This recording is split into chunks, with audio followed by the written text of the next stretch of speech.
But in your monitoring, did you ever report or identify issues of under-declaration? No, we don't get into that.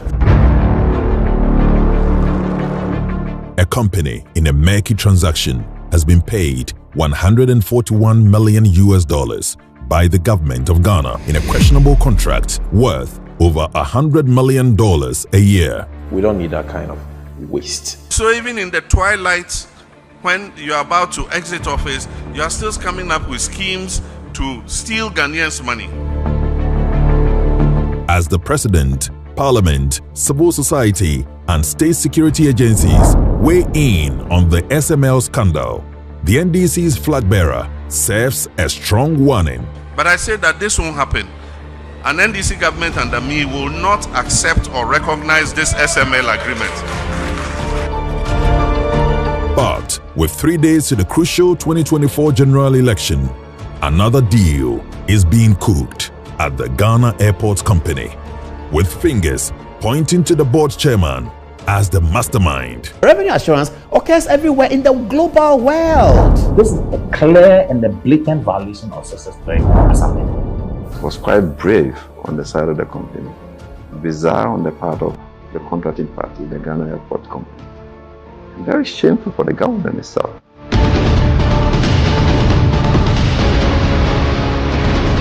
SML disguised at Kotoka.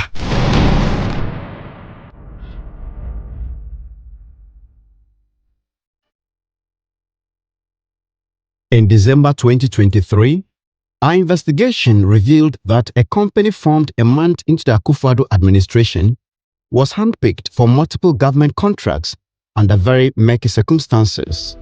The company, Strategic Mobilization Ghana Limited (SML), was awarded contracts by the Ministry of Finance and the Ghana Revenue Authority (GRA) to perform the following so-called revenue assurance services: transaction audits at the ports, external price verification at the ports, downstream petroleum products measurement audit, upstream petroleum audit, and revenue assurance in the mining sector. They didn't have any experience before they started doing this work. There were experienced companies around. There was no bid. The contracts were awarded under the single source procurement method, even after the Public Procurement Authority (PPA) denied approval for the use of the method on the basis that the newly formed SML lacked the capacity to perform these services. After paying hundreds of millions to SML, a KPMG report later revealed that the transaction audit and external price verification services were already being performed by the GRA. Those contracts were terminated after our investigation and the subsequent KPMG report ordered by the President. Our investigation, which occasioned the KPMG report, revealed that the downstream petroleum sector contracts to SML was needless. SML stated the following on its website. The SML digitalization of downstream petroleum product measurement has turned the tide of underreporting, diversion and dilution of fuel products and general non-compliance in the petroleum industry sector. Our investigation revealed that a company called Rock Africa had been contracted by the National Petroleum Authority (NPA) to curb the diversion of petroleum products.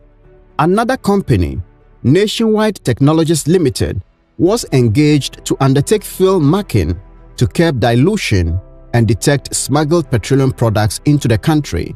To tackle possible underdeclaration and other anomalies, the NPA and GRA deployed the Enterprise Relational Database Management System (ERDMS), which is also used to block non-compliant oil marketing companies from trading.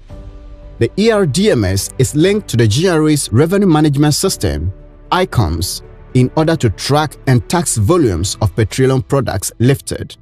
When we confronted SML about its false claims of checking under declaration, diversion and dilution, its managing director, Christian Tetesote, admitted that the company was not performing any of those services. SML deleted the false claims from its website.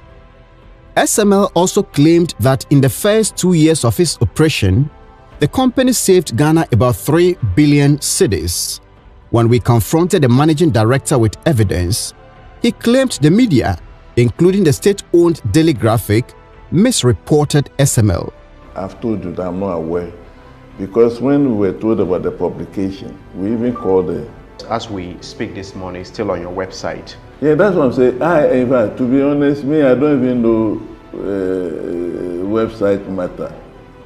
Despite the false claims about its operation and impact, which SML could not defend, the Minister of Finance, Ken Ofori-Atta, unilaterally instructed in 2023 that SML's monitoring services be expanded to the upstream oil production and gold mining sectors in Ghana. The expanded contract initiated by Ken Ofori-Atta entitled SML to more than $100 million every year for a period of 5 years, subject to another 5-year renewal. The customs officials from GRA are at the gold room, gold board officials are there, and the Chamber of Mines is also represented there.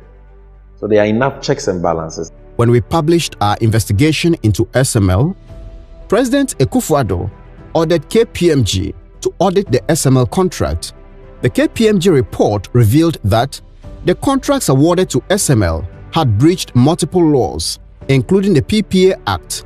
GRA and SML had falsely claimed that the volumes of petroleum products only increased to 400 million liters per month after SML began its operation in June 2020.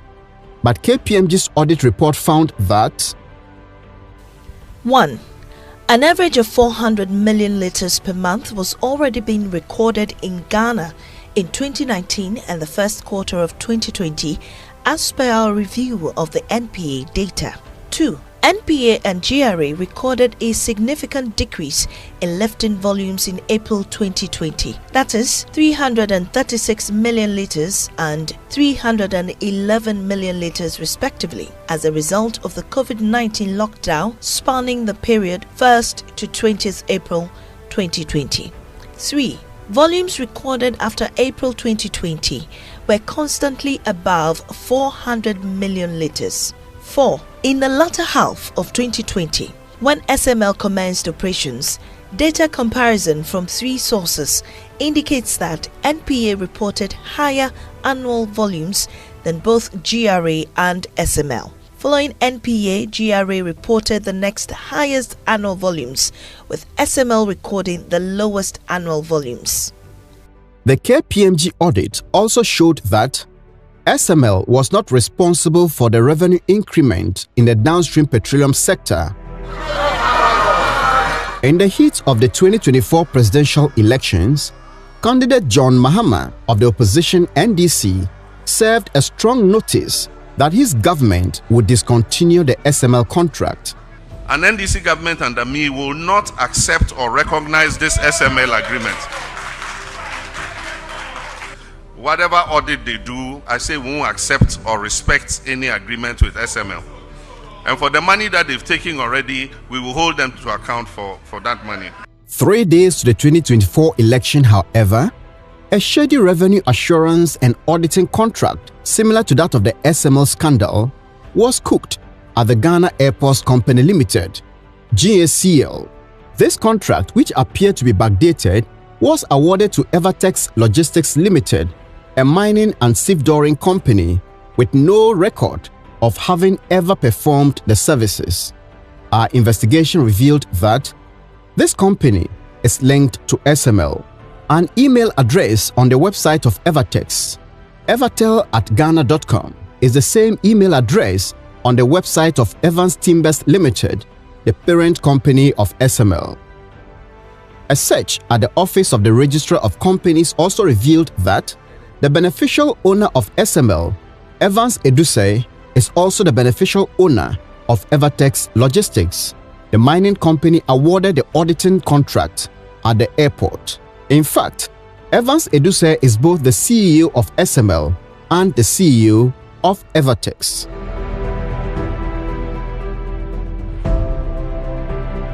The list of workers submitted by Evatex to the Ghana Airports Company to execute the Evatex contract contains the names of notable SML employees and managers.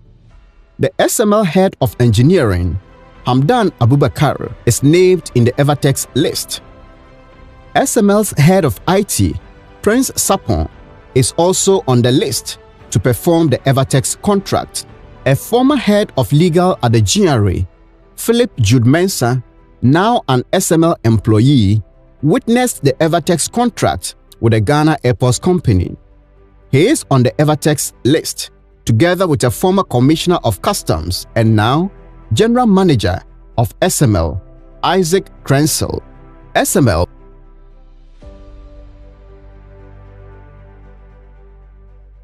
sneaked to the airport disguised as Evatex. Under our labor laws, an employee cannot be and take salaries from two companies. You are better off going with a company that is mature, that is old, that you assume has capacity. But they couldn't because of the controversies around SML and how exposed the company was in the public eye. It clearly tells you that they themselves admit that they've been doing things wrong and they don't have even the confidence to go working or bidding with the same company.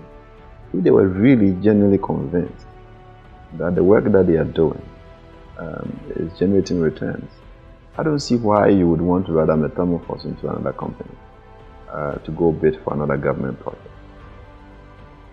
The managing director and board member of the Ghana Airports Company, Mrs. Yvonne Nana Efriye Opare, said she did not know that SML and Evatex had any links at the time of the contract. The board chairman of the GACL at the time of the contract, Paul Adomochiri, did not agree to a recorded interview. In a phone call, he remembered Evatex only by its links to SML, referring to Evatex as the SML people. Paul Adomochiri revealed that the CEO of SML, Evans Eduse, who he had identified through media reports, was present when Evatex appeared before the GACL board for a presentation. When news of the SML scandal first broke, Paul Adomochiri admitted meeting SML's management. When we heard the story yesterday, we dashed to their office there in Osu, not too far from us. And I sat down with them. Last night I was with them. And I said, you SML, are you the people who are duplicating and collecting money from government for nothing? Well, they laughed and said, okay, come in. I went in with my people. We sat down, opened the books. Let's see what is there. Then they showed us, okay, we're quite convinced and satisfied that what they are telling us is true. So we're going to share it with you. A procurement expert, Kobina Atabedu, has revealed that Evatex and SML should not qualify for any audit and revenue assurance contracts without licenses from the Institute of Chartered Accountants, Ghana. The Institute of Chartered Accountants, Ghana has confirmed that firms and individuals that perform auditing services must be licensed. Failure to do so violates the law and offenders are liable to a fine, a prison sentence, or both. Though they perform auditing services for the state, SML and Evatex have not been licensed according to a right to information response we obtained from the Institute of Chartered Accountants, Ghana. The managing director of SML, Christian Tetesoti, is a former president of the Institute of Chartered Accountants, Ghana, the institution whose mandatory license SML failed to obtain. So it means anybody who purports to or goes ahead to act in the public practice of accountancy and doesn't have the requisite licensing, as in a full member, or hasn't been issued a practice license, is supposed to either pay a fine or go to jail, or both. A search at the Office of the Registrar of Companies also revealed that at the time of winning the contract at the airport, Evatex did not have auditing and revenue assurance as part of its principal activities. Evatex only included audit, revenue assurance, and software solutions in its principal activities 3 months after winning the airport contract. Evatex has not responded to our request for comment. The managing director of the Ghana Airports Company, Yvonne Opare, said her organization awarded the contract to Evatex because the airports company lacked internal capacity, such as personnel and time, to deliver the service. The airport company has 1,580 employees on its payroll. Information we obtained from the Social Security and National Insurance Trust, SNET, shows that Evatex has only one worker.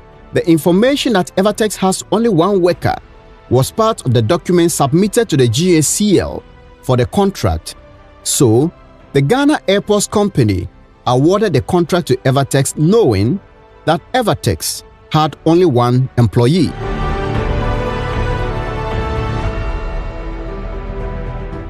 Evatex, SML's sister company, also appeared to be dormant and was resurrected only for the airport's contract. Its tax record revealed that the company had zero chargeable income for 2022, 2023 and 2024, the year it won the airport's contract.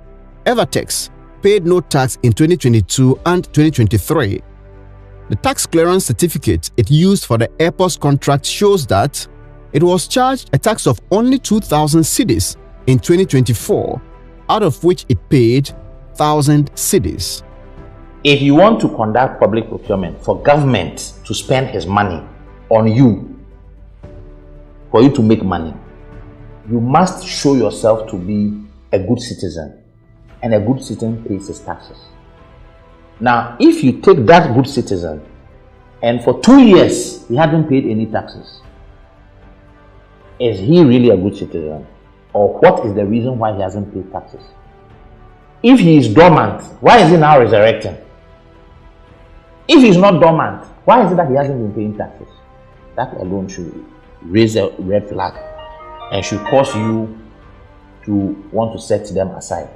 The GACL also claimed that its contract with Evatex was occasioned by an internal report that showed that companies handling cargo services for the Ghana Airports Company might be under-declaring revenues in the sector.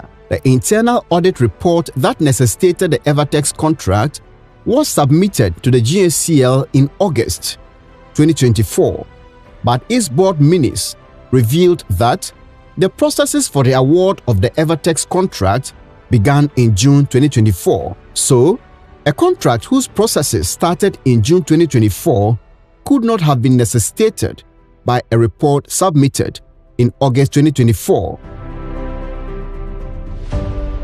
The GACL board minutes also revealed that the company that did the presentation to the board for the contract was DevNest Systems and not Evatex. The board instructed the contract to be awarded to DevNest based on the presentation and the capacity the company demonstrated. DevNest was however replaced with Evatex when the GACL was writing to the PPA for approval to use the single source procurement method. Minutes from the board meetings and a letter from DevNest Systems to the GACL, which we obtained during our investigation, revealed that DevNest Systems appeared before the GACL board on 3 occasions. The last appearance was August 16, 2024, during which fees for the audit and revenue assurance services were agreed. From that day, however, DevNest Systems disappeared from all the processes for the award of the contract. Instead of DevNest, Evatex was listed on the single source request to the PPA. The airports company also awarded the contract to Evatex based on the presentation by DevNest to the board and the subsequent agreement the board reached with the same company. When we first contacted Paul Adomotri on the phone, he said he did not remember the circumstances under which Evatex, instead of DevNest, was given the contract. Before he asked to refresh his memory and return with the answer, he said if the 2 companies were subsidiaries, then there was nothing wrong. He however admitted that if the 2 companies were unrelated, then awarding the contract to Evatex based on the presentation made by DevNest Systems was problematic. You can't have company A come and do a presentation, then you award to unrelated company B. If there's actually no relationship between the 2 companies, then there's a problem, Paul Adomotri said in a phone call. And that was what happened. Our checks indicate that Deafness Systems and Evatex are two distinct companies with separate shareholders and directors. In a response via WhatsApp after he had refreshed his memory on the matter, Paul Adomotri said, quote, "In response to your point 5, my consultation with documents from the board indicates that while Deafness did the first presentation, Evatex came in subsequently. Contrary to Paul Adomotri's claim, there is no mention of Evatex in the board minutes we requested and obtained regarding the contract. He, Paul Adomotri, chaired the meetings and signed the board minutes. When we pointed this out to him, he promised to respond the following day, July 28, 2025, but has since failed to do so.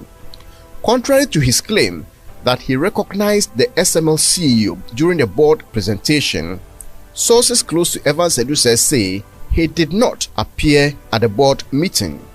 Paul Adomotri has also not responded to claims by some GACL officials that he masterminded the contract and called some officials to take some actions during the procurement process.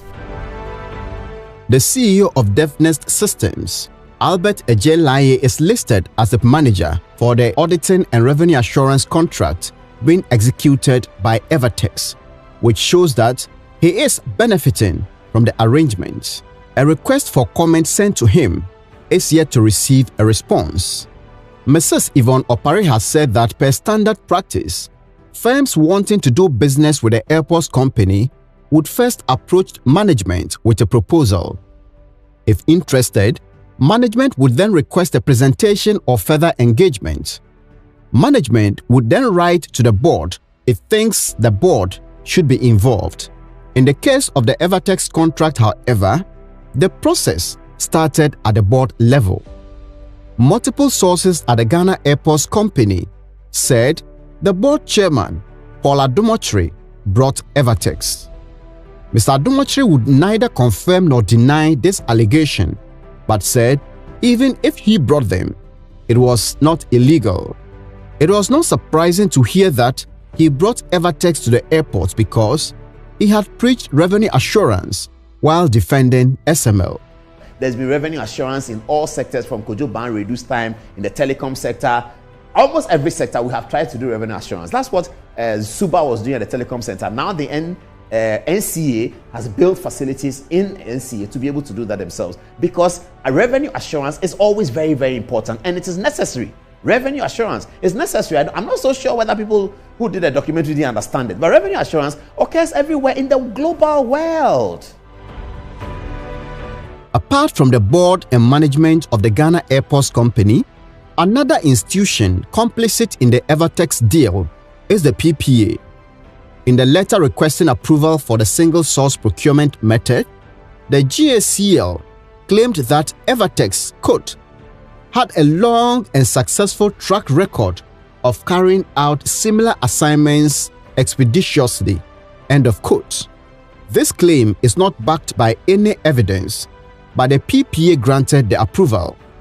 The GACL letter did not even state a single reason why the contract should be awarded through single source procurement and not competitive tendering, but the PPA granted the approval without any question. When it comes to the conduct of audit or revenue assurance, is this something that there isn't a suitable alternative? No, this doesn't pass. B says that where there is an urgent need for the goods or services, this one doesn't even come in, because there's nothing like there's an urgent need.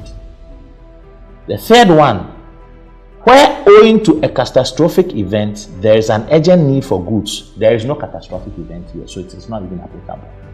The request letter to the PPA, signed by Yvonne Opare, also stated, quote, details in respect of the team composition, technical expertise and CVs of proposed team is in the attached profile, into bracket, Annex C, end of quote. The said Annex C did not contain the team compositions, technical expertise or CVs of the proposed team. The PPA did not raise any question but granted the approval. That Annex C was still blank even in the final contract between Evatex and GACL because Mrs. Ivanopari said at the time of signing the contract, Evatex had failed to submit the list of its team members for the contract. In fact, the snitch document attached to the request to the PPA clearly showed that Evatex had only one worker. This should have raised questions about SML's sister company's competence, but the PPA failed to flag it, even in its due diligence, if it carried out any at all. A tenderer in public procurement shall possess the necessary professional, technical, and environmental qualifications. Assuming whatever they are going to do has an environmental impact. So it's 2, financial resources. 3, equipment and fiscal facilities. 4, managerial capability, reliability, experience in the procurement objects. Now, experience here means you've done it before. So it is incumbent on Ghana airports to check the background of these people. Have they done it before? If they have, where? A critical look at contract documents also suggests that the Evatex contract may have been backdated. The PPA approval letter was dated December 2, 2024 and was received by the managing director of the airports company on December 3. She minuted the letter to the director of procurement on December 11 with the instruction to, quote, proceed with the award letter. That instruction was received by the director of procurement on December 12, and the award letter was written and given to the managing director to sign. However, the letter that was prepared based on the December 11 instruction was dated December 5. Also, the contract that was signed after the December 11 instructions was dated December 4. At what point did the procurement office, based on the approval, now start the process? So it presupposes that everything should have happened after the 12th. The managing director, Ivanopari, says the dates could be a mistake, but there is evidence that appointments and contracts signed after an election often face serious scrutiny when a new party wins the election. By December 11, when the managing director minuted the PPA approval to the procurement director, the opposition NDC had won the election and a new government was likely to raise questions about contracts awarded after the election. This conversation about revenue assurance was so topical. Everybody was discussing it. We're worried about, 22 million plus every month going into pockets for no work done. And then they metamorphose into another company. Whilst we were debating the issue, they go to another state agency. They go and milk it, essentially. It was quite brave on the side of the company. Bizarre on the part of the contracting party, the Ghana Airport Company. And very shameful for the government itself. According to the contract, Evatex is entitled to 15% of revenues it uncovers in its auditing. This arrangement appears reasonable until one encounters the details. In the Evatex technical proposal, which the GACL accepted, the 15% is to be charged on any additional revenue beyond the benchmark value. Evatex calculated the benchmark value by taking the 2022 monthly average revenue from the cargo handling department of the airport, which was $781,000. This means that Evatex could be sharing revenue from cargo at the airport even without doing any work because, without any intervention, some months will record more traffic and revenue could soar above the 2022 benchmark value. The Ghana Airports Company claims the contract to Evatex was preempted by its internal audit report that raised the possibility of underdeclaration of revenue by the companies handling cargo at the airport. According to that report, the GACL had failed to connect its systems to those of the companies handling the cargo at the airport. GACL's own audit report highlighted this on page 2 of the report. GACL, however, needs to improve on its monitoring processes by installing accounting systems in which all relevant data will be recorded and transmitted via computer link-up to that of the operators as stipulated in Clause 5.3.4 in the Ground Handling and Cargo Warehouse Agreement. Instead of installing the accounting system as stipulated in its contract, the GACL chose to award another contract to SML's sister company, Evatex, which had only one worker and had no track record of undertaking the service anywhere else. The question is, what level of due diligence did the PPE conduct before they granted it? Because this is their act, this is their law. They have set the regulation. Regarding the SML scandal, the Office of the Special Prosecutor, OSP, has arrested several state and private officials implicated in the scandal. Former Finance Minister Ken Ofori-Atta has also been declared wanted, together with his aide, Ernest Akwari. The OSP has also started an investigation into the Evatex deal. We also cited a letter signed by GACL notifying Evatex of the termination of its contract. Dated July 28, 2025, this letter was written more than a month after we notified GACL of our investigation. 7 months into the John Mahama presidency, however, the SML contract is still running and Ghanaians are still waiting for action as the president promised during the election campaign. Evans Aziamo Mensah, Ajua Adobia Owusu, and Manasseh Azure Awuni's report.